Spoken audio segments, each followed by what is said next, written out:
Sirach, chapter 44. Let us now praise famous men, our ancestors and their generations. The Lord created great glory in them, his mighty power from the beginning. Some ruled in their kingdoms and were men renowned for their power, giving counsel by their understanding. Some have spoken in prophecies, leaders of the people by their counsels, and by their understanding, giving instruction for the people. Their words and their instruction were wise. Some composed musical tunes, and set forth verses in writing. Rich men endowed with ability, living peaceably in their homes. All these were honored in their generations, and were outstanding in their days. Some of them have left a name behind them, so that others declare their praises. But of others there is no memory. They perished as though they had not been. They become as though they had not been born, they and their children after them. That these were men of mercy, whose righteous deeds have not been forgotten.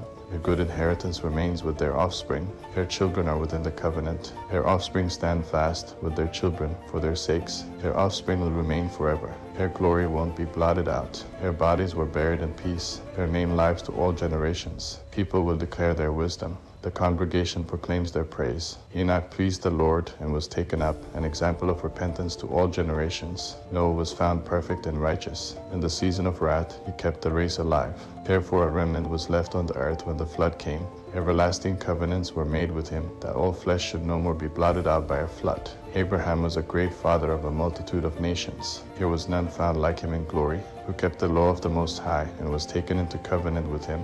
In his flesh he established the covenant. When he was tested, he was found faithful. Therefore he assured him by an oath that the nations would be blessed through his offspring, that he would multiply him like the dust of the earth, exalt his offspring like the stars, and cause them to inherit from sea to sea, and from the Euphrates River to the utmost parts of the earth. In Isaac also he established the same assurance for Abraham his father's sake, the blessing of all men, and the covenant. He made it rest upon the head of Jacob.